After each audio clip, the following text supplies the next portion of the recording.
We'll see whether this works this time. If not, I will shout. Okay, looks good. I think if you swallow the mic, it really works very well. Okay, the antenna's over there. Okay, so what I would like to do today is two things. First, I'm going to, in, I don't know, the first half of the hour, or maybe 40 minutes, I will follow up on what I told you yesterday and conveniently on what you heard from Luca this morning, actually. So I'm going to tell you about the evolution of gene regulation, a simple stochastic model of transcription factor binding site evolution in which the Kimura-Ota formula gets applied in a rather interesting context. And I'm no evolutionary biologist, but I was rather pleased 10 years ago when I had the opportunity to do this to see that these rather abstract Kimura-Ota frameworks seem to actually, if you asked questions of the right system, to work in the real world. And the fact that they work, of course, raises all kinds of questions about why do they work and exactly how you map the real world to the categories that play in the Kimura-Ota formulas for evolution of traits. Okay, so this is a slide which I showed you yesterday, which was a sort of say 30-second overview of gene regulation. There are genes. Genes don't get transcribed all the time. They get turned on and off. By and large, they get turned on and off by the products of other genes, proteins that are called transcription factors that have a preference for binding to segments of DNA that have a statistically characteristic binding site sequence that these transcription factors are tuned to recognize. In bacteria, they tend, in bacteria and yeast, these things tend to be 20 base pairs long, something like that. Gene regulation in higher eukaryotes is a much more complicated business than it is in the lower eukaryotes. It involves reorganizing the three-dimensional structure of the chromosome, winding things around histones, unwinding them when they're needed, and so on. And it's a much more complex game.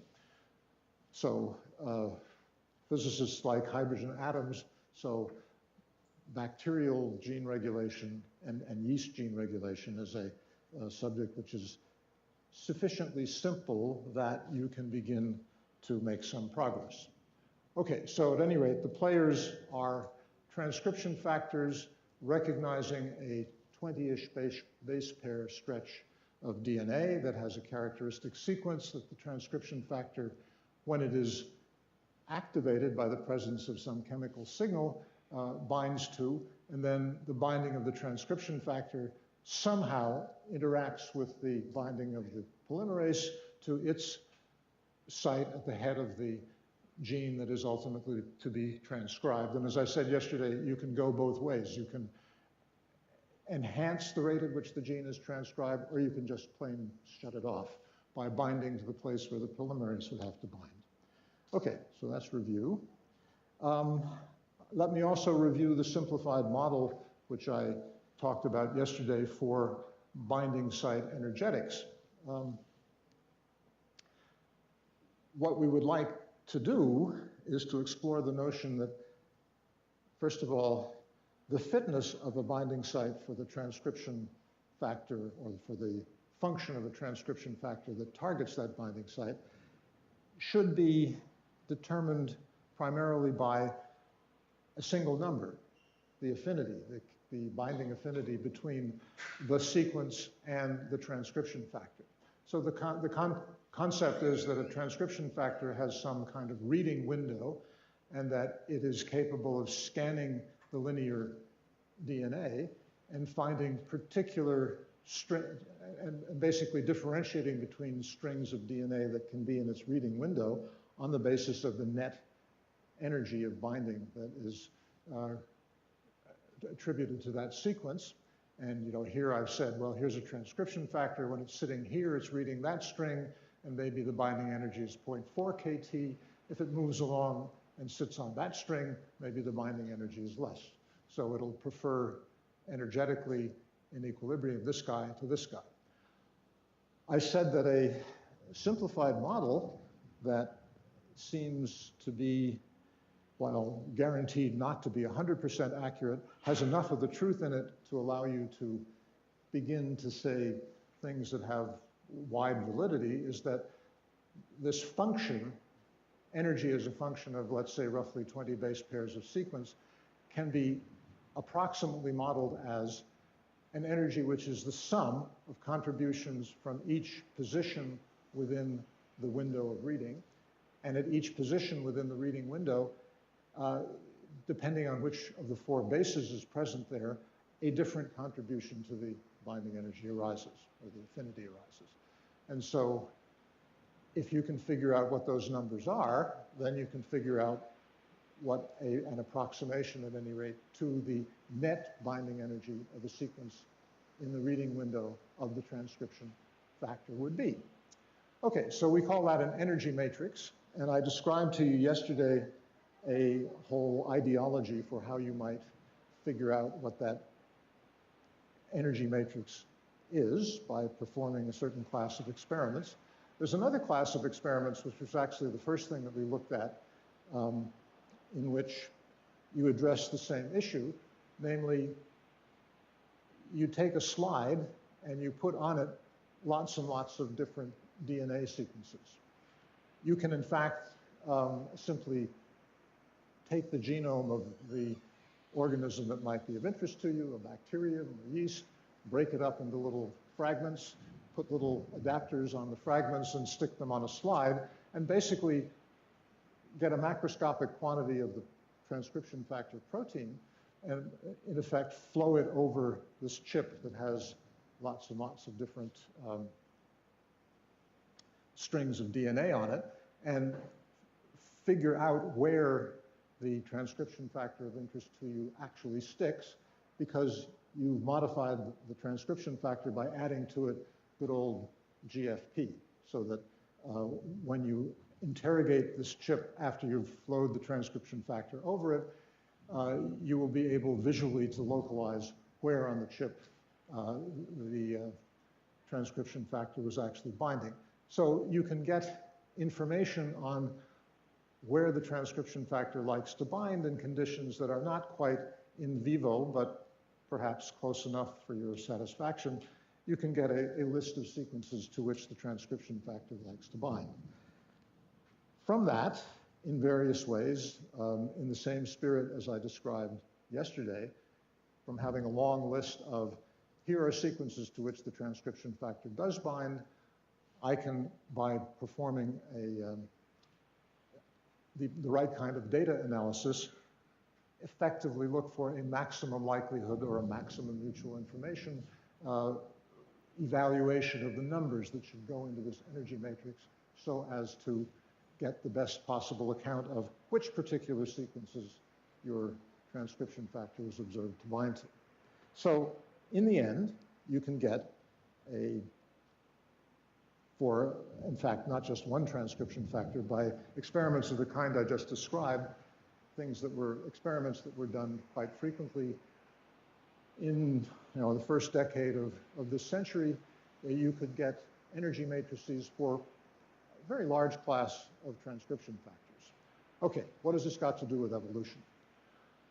Well, we can look at evolution of transcription factor binding sites through the lens of energy.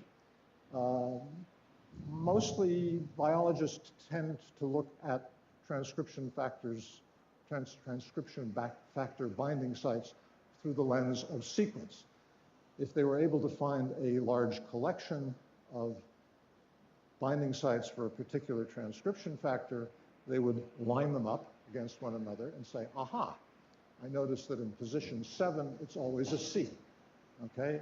In position 13, sometimes it's a T, sometimes it's a G, and there are sequence logos. That is to say, basically, you could characterize the statistics of, as a function of position within the binding site, what is the usage of the 4 different bases. So that's a statistical account. I would like to pursue the proposition that what really counts is not matching statistics, but matching binding energy. And I can do that, at least I can make a stab at it, because I have these energy matrices for a bunch of transcription factors, and I can see what varying the sequence does to the predicted binding energy, okay? So we'll see what this has to tell us. Okay, so the underlying proposition is that binding site function is governed largely by energy, and that that is to say the energy of the binding energy between the transcription factor and the binding site should be conserved in evolution. So let's study this by comparing orthologous binding sites between species. So here's an example. We take E. coli and Salmonella. Let's see. We look at, as I talked yesterday about the lac operon of E. coli. There's a lac operon of Salmonella. There's similar enterobacteria. So you can readily identify the orthologous site in Salmonella to the place where CRP, the thing that governs the lac operon, binds. And here it is. I've aligned the 2 sequences, or a range of sequence in the 2 species. I've lined them up so that I've aligned them. And then I have localized the binding site that I know for E. coli. I happen also to know that it's the binding site for Salmonella. And you can see that, well, the sequences have some significant degree of similarity, but they're by no means identical, right? Okay, now, I would like to explore the notion that what is like between these 2 orthologous binding sites of CRP is not their sequence, although their sequences got enough similarity that you should be suspicious, but rather the binding energy of the transcription factor to that sequence. As it happens between E. coli and Salmonella, the transcription factor itself as a protein is virtually identical. CRP differs in one, as I remember correctly, out of 200 and some odd residues. They are the same except for 1 residue. Okay, so that's an interesting question. Now, how to address this? Well, okay, I'd like to find evidence that energy is conserved. So this is going to be a statistical question. So I need to have a large sample of binding sites on which to test the idea. So in yeast, there are, well, in many species, there are certain widely acting transcription factors, things that regulate many, many, many genes, because you have to turn large swaths of the genome on to respond to this or that condition. So there's a handy gene, there's a handy transcription factor, here we go, in yeast called ABF1, and it has to do with chromosome remodeling. It's a great test case because it has within the yeast genome, it has many hundreds of binding sites. Okay, and in addition, there's a phylogenetic tree of yeast species. There's Saccharomyces cerevisiae, and there's Paradoxus, and there's Micate, and there's Bionis, and you could go even further. So there are various things that you can do to explore evolution across multiple species. So what I can do is to take what I've done here is to take 2 species of yeast, Cerevisiae and Bionis. The arrangement, the layout of genes on the genome in these 2 species is almost identical. All right, there may be some big swaths that got switched around, but so to say, microscopically, gene after gene after gene, it's the same. If I have a pair of genes, one after the other in one of these species, I have the orthologous pair of genes, one after the other in the other species. And I'm interested in the so-called intergenic region. I don't care about, since I'm interested in transcription factor binding sites, I'm not going to concern myself with what's going on within the genes because the binding sites lie between the genes. So there's a well-defined set of intergenic regions. The yeast genome is pretty heavily packed, not as heavily packed as a bacterium is, and not as loosely packed as we are, where only 3% of our genome is coding. You know, something like, I don't know, 90% at least of the genome of yeast is coding, but 10% is still a lot of real estate with a 6 megabase or whatever it is genome. So there's a lot of intergenic regions, and I can pick them up pairwise, all right? And I can align them. So I have, you know, a few thousand pairs of intergenic regions that are, so to say, orthologous. They lie between the same pair of genes in two different species. And I can align those guys. Now, I can take my energy matrix for ABF1. So yesterday I talked about finding the energy matrix for CRP, but I told you that there's data available from which I can infer the energy matrix for a bunch of transcription factors, including ABF1. Now, basically, with this collection of paired up intergenic regions, I don't know a priori where the binding sites for this transcription factor lie, but I do know that they should be aligned with one another. Okay, so I'll simply run my transcription factor over an intergenic region, and for each position, chomp, chomp, chomp, chomp, chomp, advancing by one base each time, I will find what is the binding energy according to my model. As I'm chomping along the intergenic region for Cerevisiae, I can be doing the same thing for the orthologous site in the other species. So position by position in these pairs of intergenic regions that are aligned, I get two numbers. The energy, you know, my predicted binding energy for ABF1 in one species and the predicted binding energy in the other species. Okay, that's why I have, and there are just lots and lots of such pairs. So this is the global statistics of those pairs. So each dot represents one particular, let's say, 20 base pair window in a pair of aligned potential binding sites. I don't know that they're binding sites yet. They may have nothing to do with ABF1, but I just get a binding energy of the ABF1 transcription factor in one species and its corresponding binding energy in the different but aligned site in the other species. So this is what you see. All right. Now, something interesting clearly happens here. That is to say, you don't expect, I forget exactly how many dots there are in this plot, but there are a lot of them.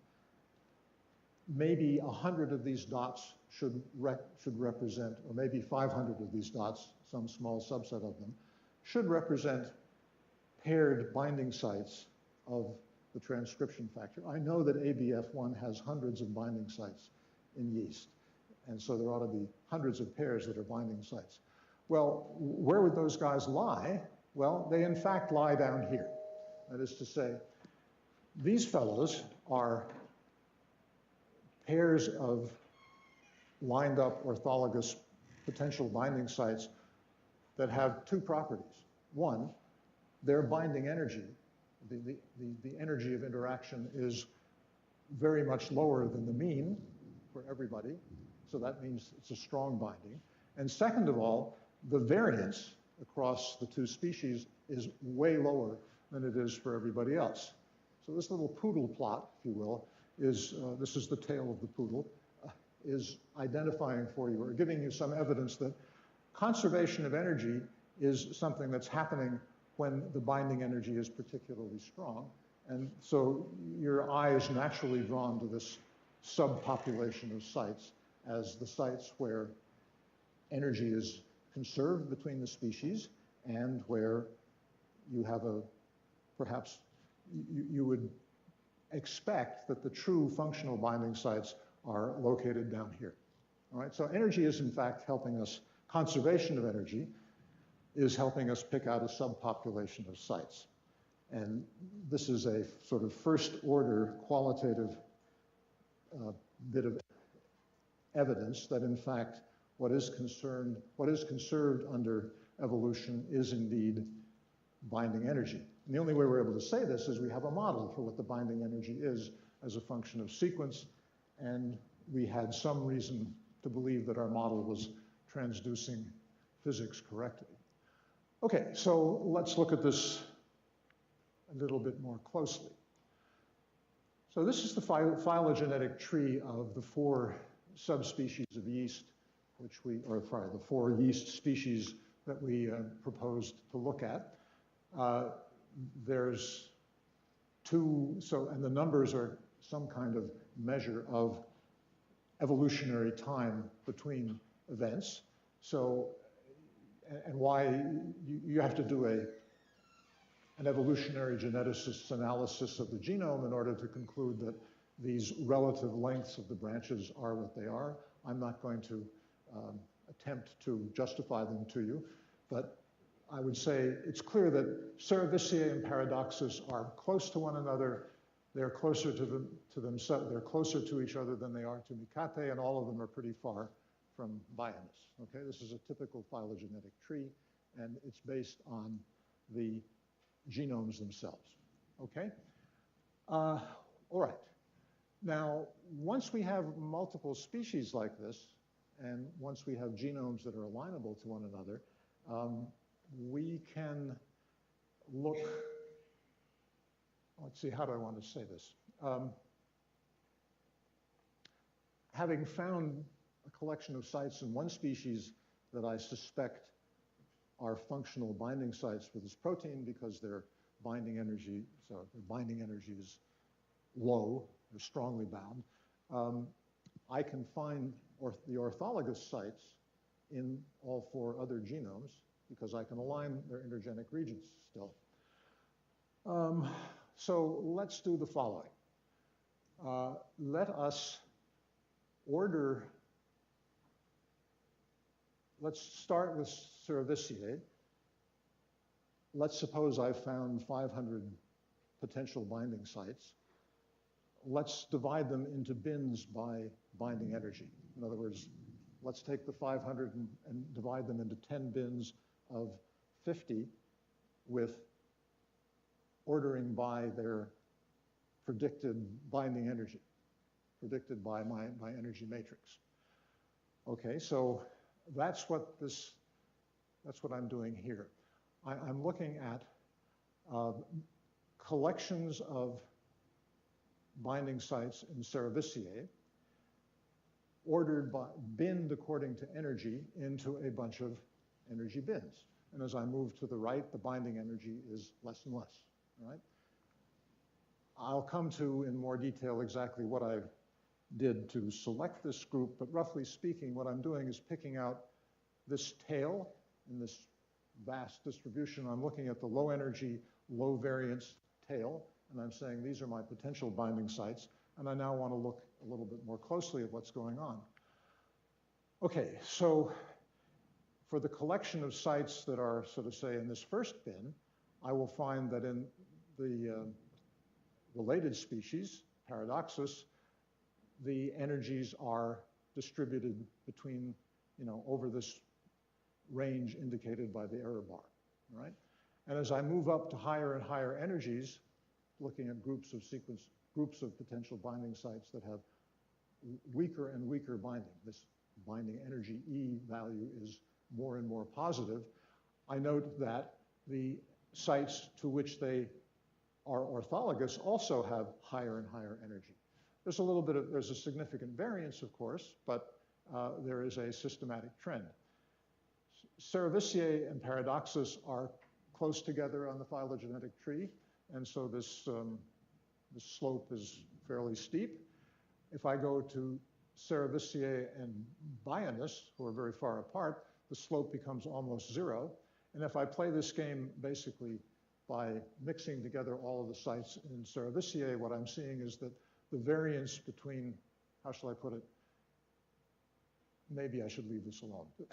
I'll come back to what I mean by this. In any case, what we're seeing here is that there's evidence that the change in energy is getting larger and larger as the evolutionary distance between species increases. All right, so now we're going to try to turn that observation into something that's quantitative and that we can do something with. All right, so I'm now going to go over very similar ground to what Luca went over this morning, and I'm going to pick out one nice equation that I'm not sure he actually wrote down, but it's, what I'm going to write down is the fixation probability. Okay, so this will cause potential confusion, and I will try to avoid the confusion, but I'm sure I will not succeed. So you'll have to ask questions when you are confounded by what I'm saying, okay? Because there is a potential confusion. But this is a little bit subtle, and okay, so at any rate, if you have a population of n copies of an organism and a mutation arises, then something, how shall I put it, as the population evolves, let's suppose it evolves under conditions so that the size of the population remains fixed, so people reproduce, but people also at random die out because you're not allowing the population size to grow, and eventually a mutation may occur, and the mutation may either die out, or it can occasionally, just by random fluctuations, just by stochastic chance, it can sweep the population, all right? So even if the mutation has no fitness advantage, it is possible, if there's a finite population size, that just because of square root of n-like fluctuations over a sufficient number of generations, the mutation might actually sweep the population. And Luca showed a number of simulations of such phenomena happening, both with, I guess, pairs of alleles, also in a multi-allele case. Okay. Now, as time marches on, different sequence states of this allele will sweep the population. Now, there is some neutral background rate for so what we're going to follow here, the things that we are going to count as genetic elements are transcription factor binding sites, all right? Now, it is obviously the case that as a population evolves, as it lives, because of random mutations, the specific sequence of a transcription factor binding site in a particular upstream of a particular gene can change, right? So substitutions can occur, and those substitutions can, if things go well, or if chance is favorable, those substitutions can actually sweep the population. All right, so there's some notion of there is some background rate for a site A to change its sequence from A to B, all right? And we'll say that there is such a rate, mu AB. Now, suppose that changing the binding site sequence changes the fitness, that is to say, changes the probability that that organism with this modified binding site will survive. All right, so there's a lovely Kimura-Ota result, which is that if there is a fitness advantage to the new sequence, and I'll call the fitness advantage FAB, that is to say the fitness of the new site B minus the fitness of new site A, then in the Kimura-Ota way of doing things, the rate at which this substitution fixes in the population is the rate at which this change in sequence occurs normally with no fitness advantage times a factor which gets bigger and bigger as the fitness difference, the fitness advantage gets bigger and bigger. It also has this mysterious n here, which is called the effective population size. All of these fluctuations are happening because you're not dealing with infinitely many organisms, you're dealing with n organisms, where n is a large number. And exactly how you map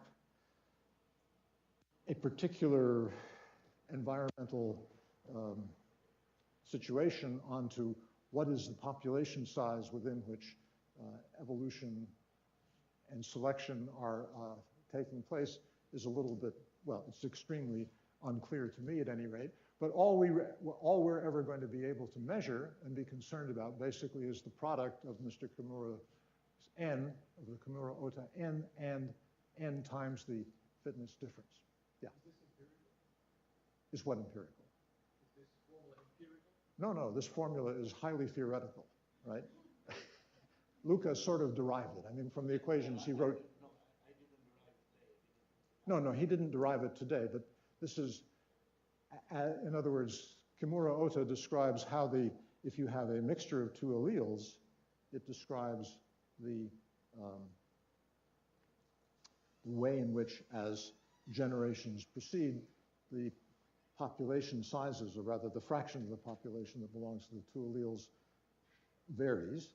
And out of this, I've picked one result, namely, what is the probability that having arisen a variant will actually fix, without asking you how long did it take to fix. So I'm not going to talk about following a population that has mostly the old allele and a little bit of the new allele that came because of a mutation. I'm just going to say there is some probability that if you wait long enough, the new one will fix, and there's a corresponding probability that it will go extinct, okay? And similarly, you know, if there's no fitness advantage, there is some substitution rate from A to B. Okay, let's see. So let me explain what I'm trying to do. Okay, maybe I have to go to the next slide. Okie dokie. Well, so,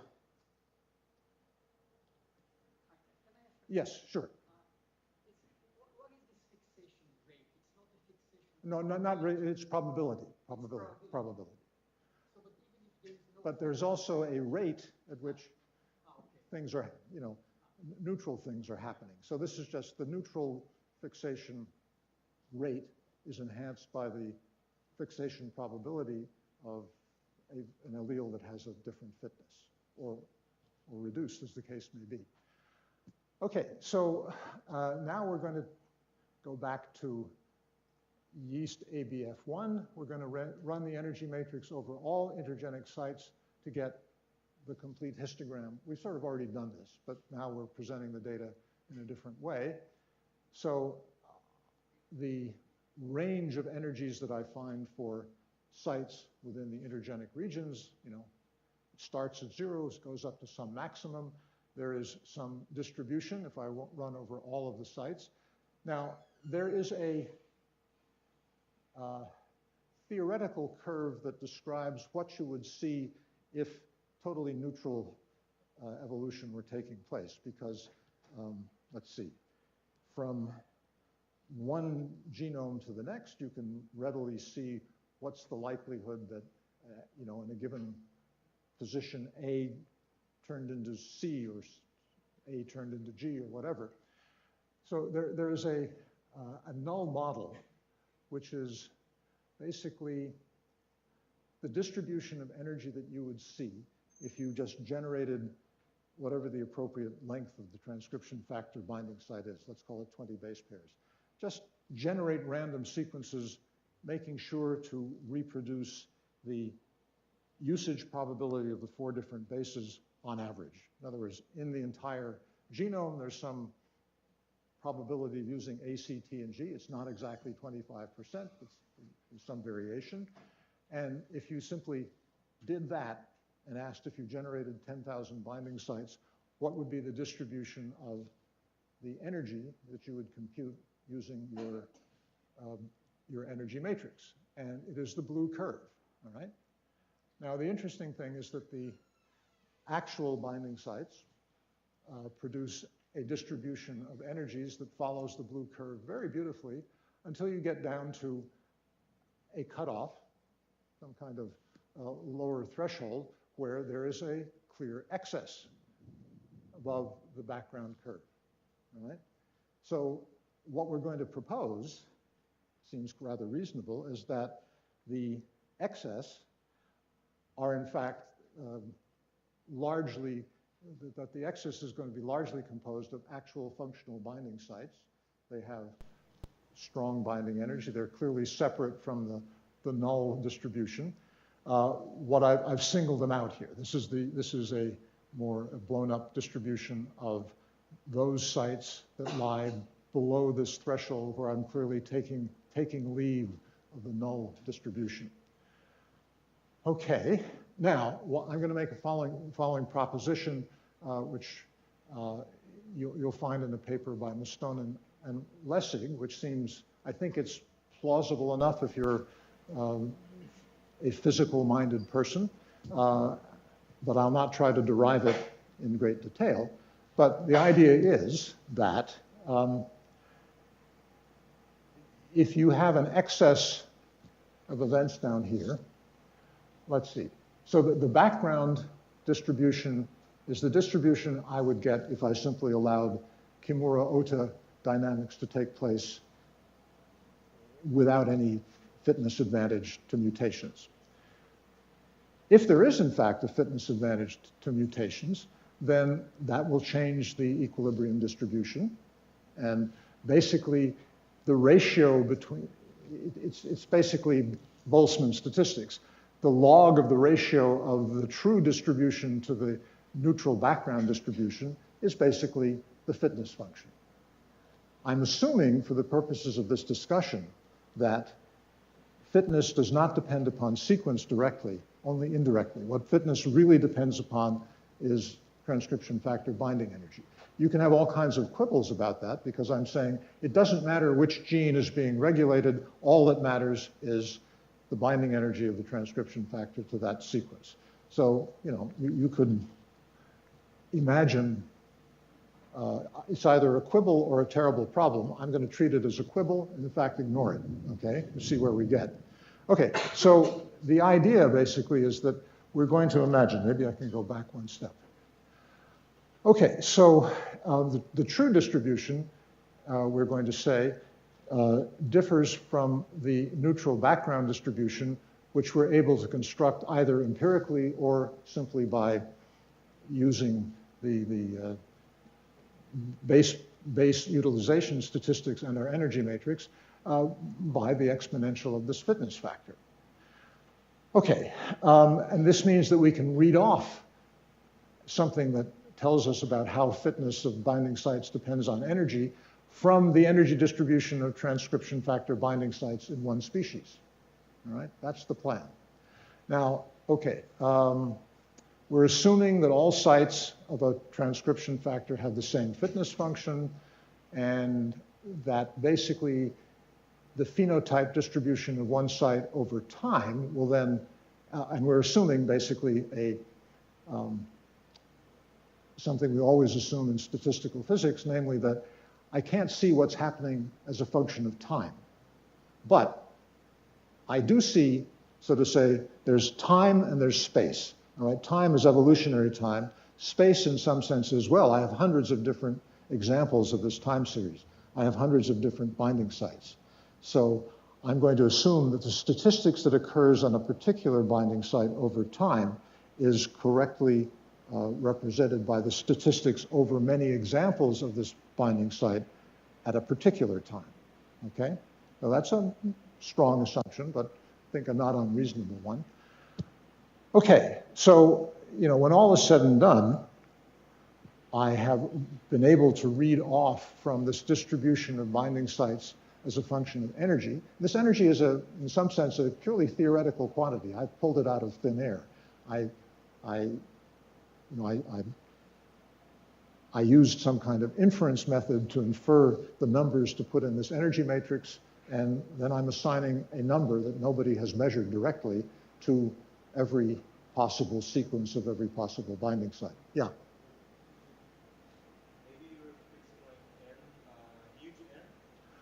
I don't have no idea what n is. I'm assuming the evolution that takes place that leads to fixation of a transcription, of a new sequence, that takes place in some context that I don't know, okay? I mean, what am I making use of here? Somebody in some laboratory got some yeast samples and sequenced their genome. He didn't know where these guys came from. well, they're laboratory strains by now, and they are recalling in their genomic structure evolutionary events that took place out in the wild over millions of years. So when changes occurred by virtue of random mutational events, some of them fixed by the process that Luca was talking about. The context in which this fixation occurred, we do not know.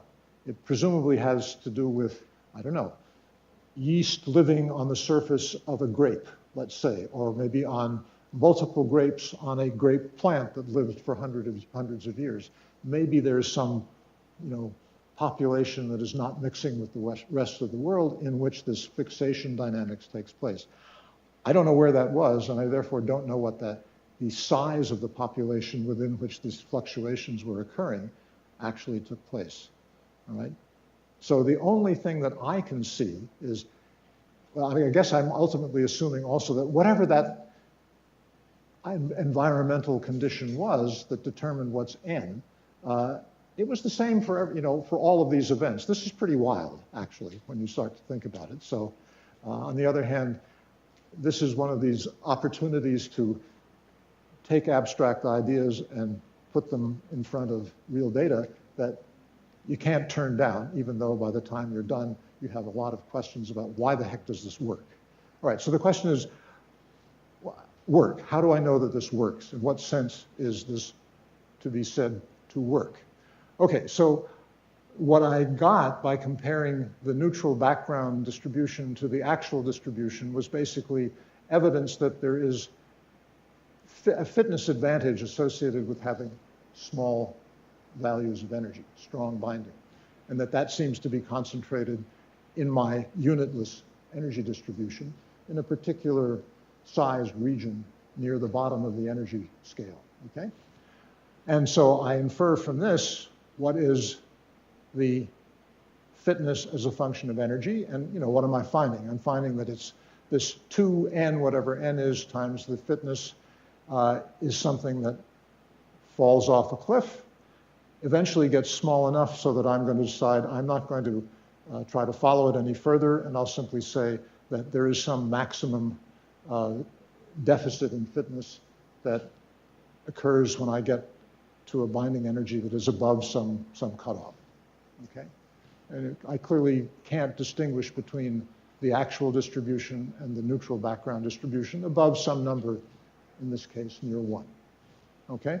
So this is now this is a data, how shall I put it, suggested model for how the fitness depends upon energy. Okay, can I do something with this? Well, all right. I swept under the rug a couple of things. One thing that I swept under the rug is that in that window near the bottom of the energy well, where I picked out the guys that looked like there were more of them than there should have been for simply neutral random variations, there are some sites that are there just because of neutral random variation. They're not real functional sites. So I had to prune that collection of sites. I had to get rid of things that were there just by chance and had nothing to do with being binding sites for this transcription factor.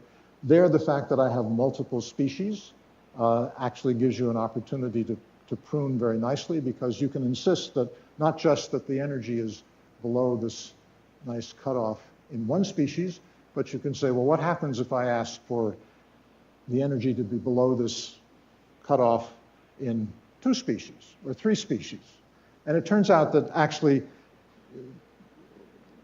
looking for, how shall I put it, characterizing or choosing the sites to be true binding sites on the basis of, yeah, their energy is below this cutoff that we've identified on the basis of the distribution, not just in 1 species, but in 2 or 3, you get rid of some significant fraction of the sites that you would have picked out if you just looked at the 1 species, but you're losing a factor of 30 or 40%, nothing more than that. So it's a reasonable way of pruning the list of sites that on the basis of energy and evolutionary conservation are declared to be functional ABF1 binding sites. By the by, this is This is finding the binding sites of ABF1 without ever going to lists of here are the binding sites of ABF1 based on various experimental measures. This is purely on the basis of statistical analysis.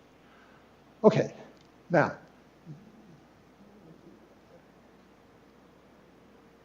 let's do something that tests whether this whole scheme actually makes a prediction that can be confronted with experiment.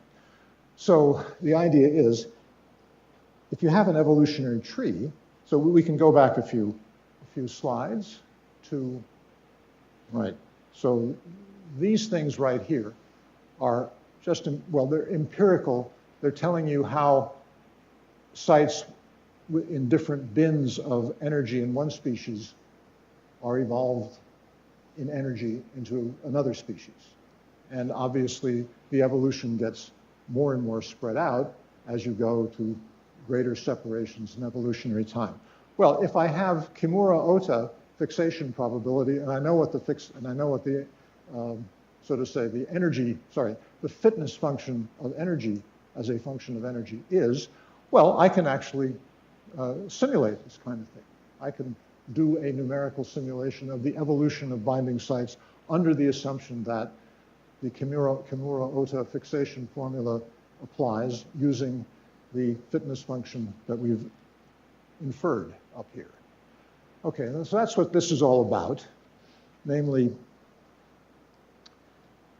this is going to be a statistical test of the underlying proposition. So I'm going to take all of the binding sites of ABF1 that I've identified by these statistical arguments I've just given you in one species. That is to say, they're the guys whose energies are below this threshold and have partners or orthologous sites in at least 2 or 3 of the other species that are below the threshold. So I'm going to take these guys, and then I'm going to evolve them over time using the Kimura-Ota formula. I'm going to generate new species, starting with a given binding site. I am going to randomly generate generation after generation new sequences on the basis of the neutral substitution rate that I've inferred from the background data. I'm going to use the Kimura-Ota formula for fixation. That is to say, most of the things that happen won't fix, but some will occasionally. I'll make use of the augmentation of the fixation rate that comes from my fitness function and how the substitutions have changed the energy. I will evolve it down this inferred phylogenetic tree. And at the appropriate times, I will say, okay, I've got a binding site, it has a sequence. The phylogenetic tree tells me that I split into 2 different species at that time. So at that point, I will take the species, I'll take the binding site that I have, I'll clone it, and then I'll independently evolve these daughter clones, and they're going to diverge from one another. And if I have more than one branch point in the phylogenetic tree, I'll do this more than one time. So when I'm all done, I start with a collection of binding sites. I chose them to be all the, so to say, verified or authenticated binding sites in, let's say, Cerevisiae, and I evolved all of them according to Kimura-Ota dynamics using the fitness function that I inferred according to this line of argument. And for each of them, I've got 4 new sites, the end result in 4 new species after the appropriate evolutionary times. Okay, and I can then pairwise tell you, well, if I compare, all right, so I now have, let's say, between Cerevisiae and Paradoxus in my simulation, I have a lot of pairs of binding site energies, okay? And I therefore have, since I started with hundreds of sites, I now have hundreds of pairs, and therefore I have a distribution of delta E. That is to say, by how much does the binding site in Cerevisiae differ from the energy of the binding site in Paradoxus? And this is the kind of distribution you get. I can do it between Servician paradoxus, Servician Nicates, Servician Vayanus, and it's moderately spooky. The black line, I guess, is the simulated data. The solid line is the simulated data. The dark bars are the real data. Okay, so basically it's just telling you that the distribution gets more and more spread out as the evolutionary distance gets larger. But what is curious, interesting, and I think significant is that actually it follows the pattern of the real data quite closely. So I would take this as evidence that A, it really is true that the fitness depends on energy rather than sequence, and B, that the fitness function that we inferred by this line of argument is probably reasonably close to the real thing. So this is this is a parameter-free account of site evolution as a process dominated by binding energy. So I had to pile together a bunch of assumptions to get there, but you know what comes out are actual functions that seem to agree rather nicely between reality and simulation. I was amused by this because, you know, I learned about Kimura Ota and I said, that looks very nice. On the other hand, it's very abstract. And how on earth can I test this? And well, modulo a bunch of assumptions, this is a test of that. There are a bunch of questions that arise. Okay. Blah, blah, blah. There are aspects of this that I did not go into. Remember, I gave you a plot of this fitness function. If you turn it upside down, it's like a potential in quantum mechanics. And what's going on is a random walk of particles, if you will, in this potential well, and at some temperature. And mostly things are going to undergo a random walk inside the well, but it's always possible under thermal excitation for something to escape from a well if the well is not running off to infinity. So there is a rate at which you boil off sites. And there is, in fact, there's a statistics of, well, I have 4 species here, and there are quite a few examples of, yeah, there are credibly binding sites in 3 of the 4 species, but it's missing in the 4th species. So again, you can't go down to say, for this particular site, I predicted that given enough evolutionary time, it would escape. I can only tell you that the statistics of the escape rate that I infer from the actual data and that I would see happening in the simulation, they match reasonably well. I wouldn't say it's beautiful, but it's certainly consistent. Okay, is there anything else I want to say? Binding sites like VF1 are a favorable arena for studying evolution. Yep. A quantitative phenotype energy and its relation to, this should have written genotype. The phenotype is energy, the genotype is site sequence. Hundreds of independent binding sites make statistical comparisons meaningful. By the way, site by site, I can't tell you anything. It's the statistics of site pairs or triples that is significant. Quantitative fitness functions accessible by inference, and simplistic assumptions that are needed to make use of it don't seem outlandish. They're not guaranteed to be correct. Well, one could imagine a number of experiments to do, and site turnover lets you quantify stuff, and that was the end of it. And the part, by the way, the thing that I found spooky about all of this, you'll notice there was a scale for this fitness function, n times f. And the fitness difference between the most fit binding site and the one that would escape, no longer be fit as a binding site, is 10. Well, okay, but what is a reasonable number for n? I don't know. It's 10 to the 5, 10 to the 6, 10 to the 8. Are we really capable of seeing individual organism fitness deltas of 10 to the minus 5, 10 to the minus 4? It seems totally implausible. And yet somehow this, that's the one aspect of this that makes me very, very uncomfortable, I have to say. But I think that's going to be true of almost any direct application of Kimura Ota. That is to say, fitness, well, one is used to dealing with instances where if you change a gene, you kill something. It just doesn't work anymore. So the fitness change really is big. On the other hand, it's clear that what must be happening in real life, and we see it right here, is that, well, changes of the kind that can happen because of mutation make small changes in fitness. And the trouble is, this seems to imply that the size of the small change in fitness that makes the difference in the long run is really tiny. And it's hard to say exactly how tiny. Okay, that's what I wanted to say. I had hoped, but I seem to have taken the entire hour. My next talk will be about something that has not directly anything to do with evolution. It will be about the immune system. And I wanted to get a little bit of a head start on it today, but obviously I didn't get there. So, and I won't get all the way through what I want to tell you about immunology in the lecture on Thursday, but that's okay. If I get a fraction of it across, that'll be fine. Okay, thank you very much.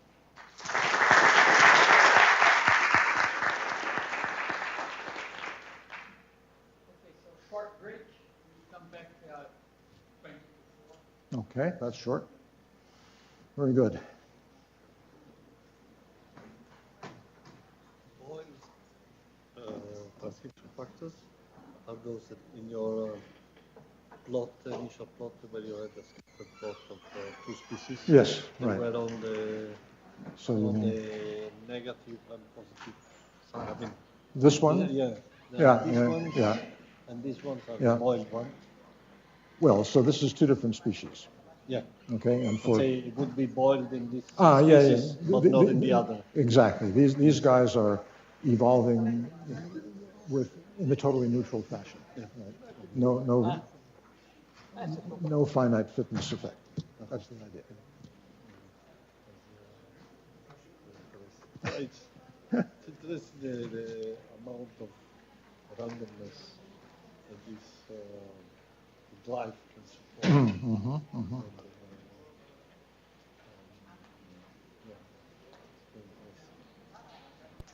Yeah. Yeah, it has to do. That's right. So this is a question of, right.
So I don't make the rules here, but please eat your food and drink your juices, whatever, outside before you come.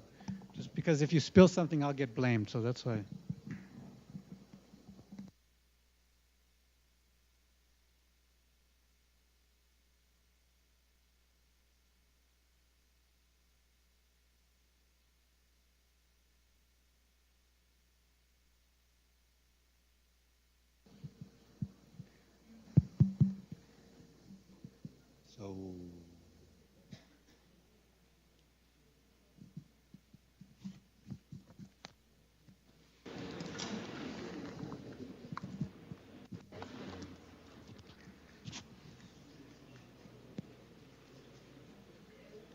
So, questions?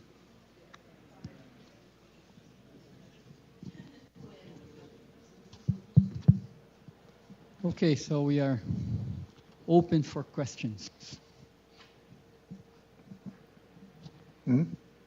No, it's on. What? Oh, the bullseye? I'm not sure exactly what the bullseye does, but.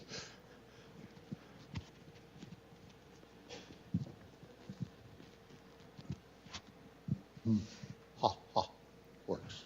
Yes. So, what is your take, since in this model you assume evolution by neutral, like by random drift, right? What is the role in adaptation? You know,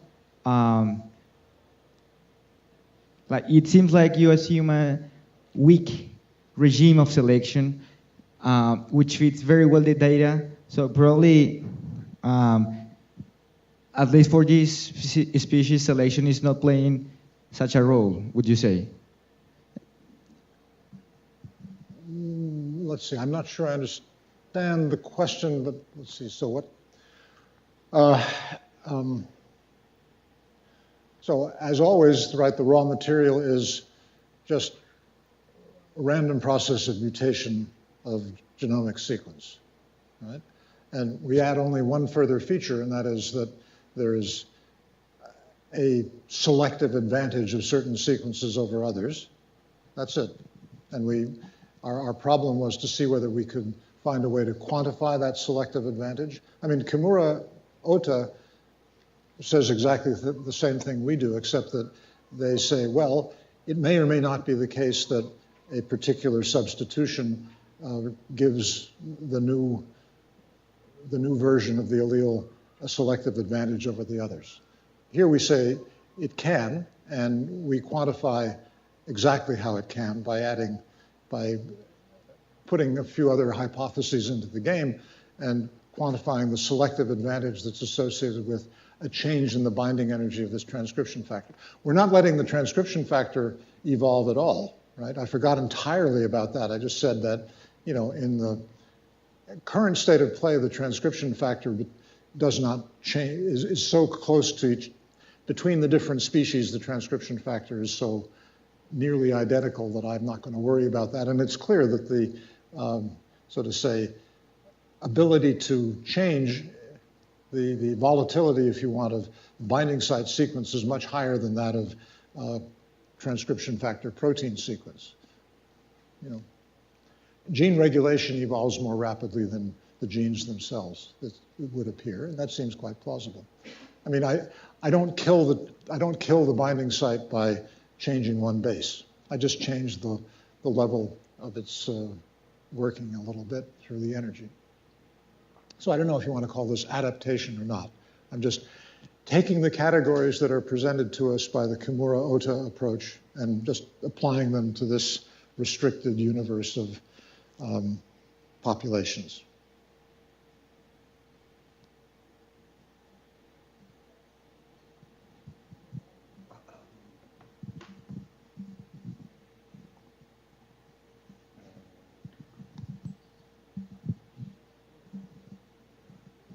If there were more information, more data about the binding energy of different factors, how do you think that would change this approach to the problem? Oh, I mean, if I actually, Well, it would be if you actually knew what was the function that tells you what is the change in binding energy. So I have inferred from other kinds of data, right? So I used data that had absolutely nothing to do with evolutionary genetics. I simply, in fact, the binding energy function was inferred from what are called chip-chip, chromatin immunoprecipitation on a chip data. So I used chip data that people collected for other reasons. I simply used that as a way of inferring what the energy matrix was. If you didn't have to do that, you of course could carry out exactly the same exercise, and would I get the same degree of sort of say concordance between the observed statistics of binding site energy and the sort of say simulated by Kimura-Ota dynamics? I have no idea, you know, but there's a tension between two things. In order to play this kind of game, you need statistics. That is to say, you're not able to make a prediction about an individual binding site between species A and species B. All I can do is make predictions about the statistics of collections of binding sites. That means I have to have a lot of them. If I really wanted direct measurements of the relevant binding energies on hundreds of binding sites, nobody in their right mind would actually go out and do those measurements directly. So, you know, I need a lot, but asking for a lot means that the direct experimentation is not possible. Well, I don't know if it's not possible, but it's hard to argue that it's worth the effort that would be put into doing it. So I just found it amusing that you could work your way around this roadblock by appropriate use of, how shall I put it, daring bioinformatics.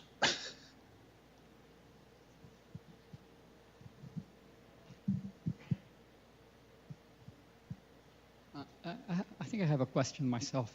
Yeah. So you're puzzled by the fact that this fitness difference is very small. It's tiny. You have this. Yes. I mean, so I would say most of the, I don't know, quantitative genetics has to do with alleles that are very different in fitness. Is that correct way to say it? And evidently, which looked on the face of it to be a perfectly straightforward application of Kimura-Ota kind of evolutionary dynamics, evidently the fitness differences that are involved are extremely small. I can't say exactly how small because I have no way of knowing what is the N that goes into the formula. Mm-hmm. Yeah. And is there a simulation that you can make in order to, with a given, yeah, you could do it, but I mean, let's see. I mean, in this game, no effort was made to follow what happened microscopically. You know, there's a population, mm-hmm. and a mutation arises. Then there's the competition due to fluctuation in fitness between the two competing guys. All I made use of was, if there is if a substitution of such a nature occurs, the likelihood that it will be, or the probability that it will fix, is so and so. So this is Kimura-Ota run out to t equals infinity, mm-hmm. right? It's a lovely formula. I assume that if I said, well, I'm going to imagine that this is all happening, and I could follow it up in detail. I'm not sure what I would learn new, right? Because I don't know. There's the time scale for fixation is some number of generations. It could be done, but I'm not sure what more I would learn. Yeah. That's my problem. Okay. So I assume that one person did this experiment, and you took the data from that, or one group did this experiment. Right. Is that? If some other group tried to do the same experiment, would they reproduce the same kind of data, or do you think there'd be some experimental variation? So the only experiment that's gone into this so far is the experiment that gives you information about how this transcription factor binds to different binding sites, okay? There are actually several different technologies for doing it, and we actually use the results of experiments that use at least 2 different technologies to infer what this energy matrix was, and the results were completely consistent with one another. So at that level, I think the answer is if different people do different types of experiment that are well conceived for giving you information about how, what is the range of sequences of these binding sites to which this particular transcription factor feels a strong affinity, I think we'll get consistent results. The evolution story is totally notional, right? In other words, all we used was the sequence data for the genome of a laboratory version of one kind of yeast and 3 other kinds of yeast. That's it. Nobody did any evolution experiment. Now, there are these evolution experiments that people do.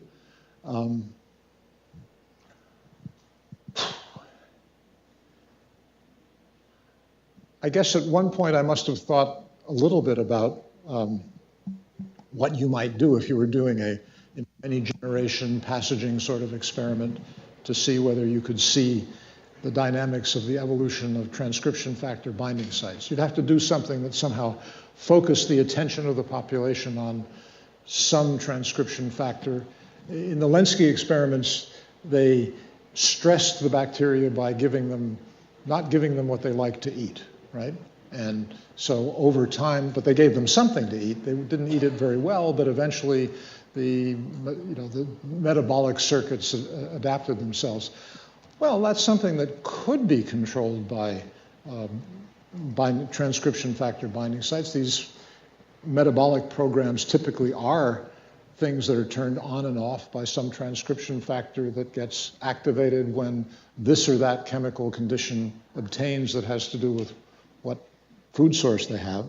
So, I guess you could follow that, and maybe the information is in some sense already there, because these Lenski-like experiments or things like them have been done in which people, they do passaging, and every 10 generations or whatever, they sequence the whole genome of a sample of the organism. So that's a good question, and data that could possibly address this kind of evolutionary issue might very well exist. I've been diverted from this question for some time, so I don't know for sure, but it's actually something that could be looked at. So I have a question myself. So go ahead. I have a question. I think is another slide where you have the 3 plots with the 2 species, 2 species, 2 species, the one that has the phylogeny on the top. All right, so tell me when to stop. So, yeah, this one? Yeah, the one, yeah. Okay, that's just data. So the X and the Y-axis in these 3 plots, what do they mean?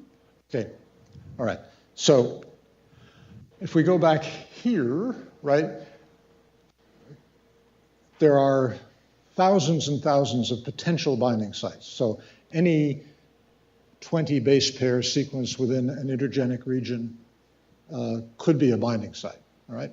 So what I've done here is to plot every possible binding site. For every possible binding site I have, let's call it 20. Every way I can put a 20 base pair window on an intergenic region gets transformed into a number, right? The predicted binding energy. So what you can see here is that, well, if I focus on this axis, each dot has an X coordinate, that's a particular sequence of 20 bases. It comes from some intergenic region. I don't tell you which, but it has a definite value of energy in this species. Mm-hmm. It has an orthologous orthologous 20 base pair site in this other yeast species, and it has an associated binding energy. Okay, that's it. So that's what these dots are all about. So this tells you that in the Cerevisiae species, well, the range of possible values is from, pretty close to 0. That's a really strong binding site. 2 in these funny units, which have no units, 6. All right. So if I go here, what I've done is to say, let's do something like what I was just doing there, but not quite the same. So I've taken the range of possible, so I restrict my attention, to the sites that have a binding energy that's below this cutoff that clearly indicates that something selective is going on. And I just divide them into bins of equal size. So for the first bin where the energy is between, I don't know, 0.025 and 0.030, there's a certain number of sites in this case, Cerevisiae. The sites that are orthologous in paradoxus to these guys have energies that lie between these two limits. Okay, so somehow in the course of evolution that took you from some common ancestor to Cerevisiae and paradoxus, the collection of sites that I've identified by looking at this particular bin, their energies changed, right? So this is the range of energies of orthologous sites to the collection of sites that are in this bin of energy in Cerevisiae. And so the only thing that I would want you to take away from this is that, well, as I increase the energy of the sites that I'm looking at in Cerevisiae, the mean energy of the sites to which they have evolved, increases also, right? That's all. So these guys, this collection of sites around 0.8, well, they have an energy whose mean is a little bit less than 0.8 and whose variance is whatever it is, hasn't changed very much. And the variance gets bigger as you go to larger evolutionary distance, larger separation time. I think this is my point, because this first plot, these are more related species than the second plot. Yes, correct. And the third plot is the species against itself. The species against itself, because, okay, so under this Kimura Ota kind of evolution, these sites are simply wandering about in some potential well. They're undergoing a random walk in energy, as it were. That's why it's flat. And yes, so here the idea is, let's see, what did I have to reconstruct, what the heck did I actually do here? So the idea was, if I wait forever, I guess the idea is, let's imagine that, so a particular species has been around forever, right? And I'm making the assumption that the distribution of energies that you see by looking at this large collection of binding sites is that distribution is the same as the distribution I would have seen had I been able to follow the evolution of one site forever as it wandered around in time. So that's what this is supposed to tell you. That is to say, it's just saying the variance in energy. This is meant to tell you that if you, this is the picture that this is supposed to evoke is that if you took one site and simply followed its evolution over time, over a long period of time, it would visit all the sites within the, all the energies within the allowed range and with some distribution. And I'm trying to infer what that distribution would look like just by randomly associating sites within one species with each other, okay? That's all. So that's why I think it's a little bit confusing. I'm not sure this is the greatest slide to put up. But the idea is, Yeah, right. So one is definitely making use of an ergodic hypothesis, right? That is to say, what you visit in time is the same as what you visit in space. Spatial averages, well, space in this case is different locations on the genome, right? And the assumption is that an underlying assumption to this whole kind of analysis is that, well, every one of these binding sites is subject to the same selective pressures, the same random mutation generation pressure, and so on. Obviously can't be entirely true, but it's the working assumption for making this analysis. Okay? So I have a question. And so about this N delta F thing, I mean, so can you, how seriously you can take this N? And so how seriously one can take these models? Like, I mean, this would be fixation probably in a moral model, I guess, no, or something like that. So, and of course, the yeast that you see has not been evolving in a moral model, but, and so, so how should one think about this? I mean, should one think as an effective model and? Well,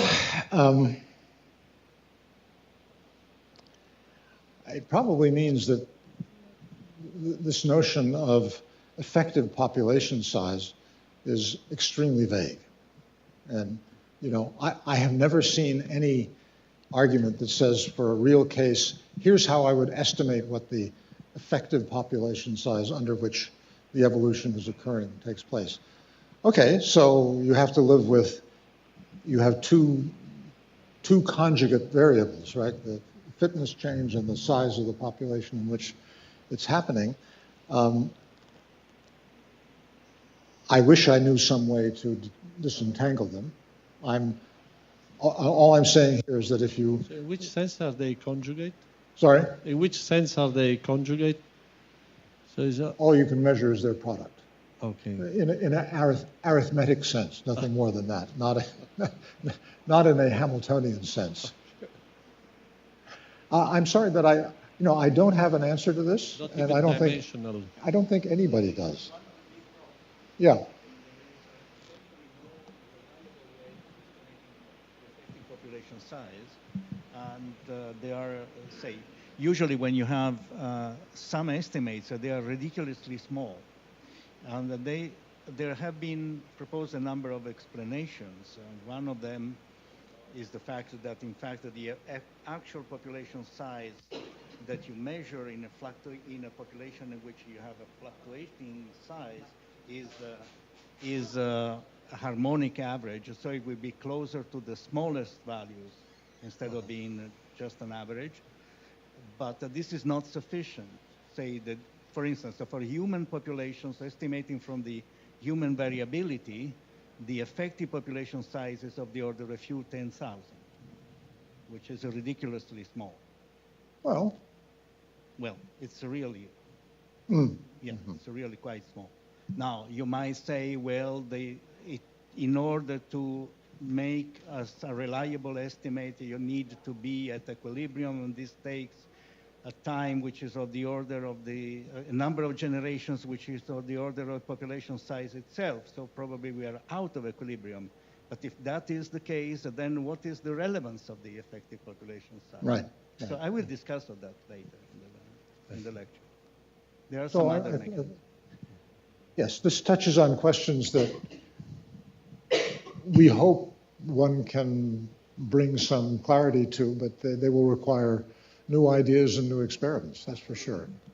I mean, the Kimura Ota story is, what, 50 years old at this point? And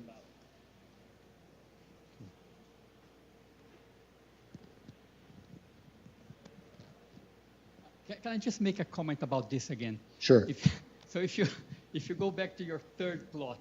I don't want to. Yeah, but now, if you do it the previous way, so go back one slide, and you plot it against itself the way you did it before, all the points will lie on the diagonal, right?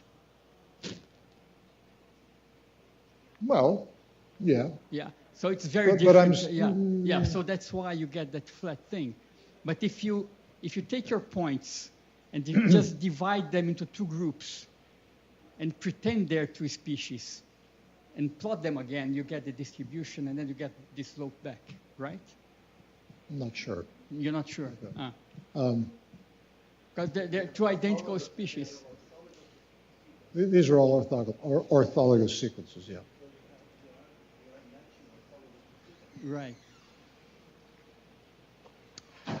There was a point that I was making when I put that on that slide, and it is, I'm not sure that I can state it with sufficient clarity that I dare put it out here right now. Let me see if I can reconstruct it for you.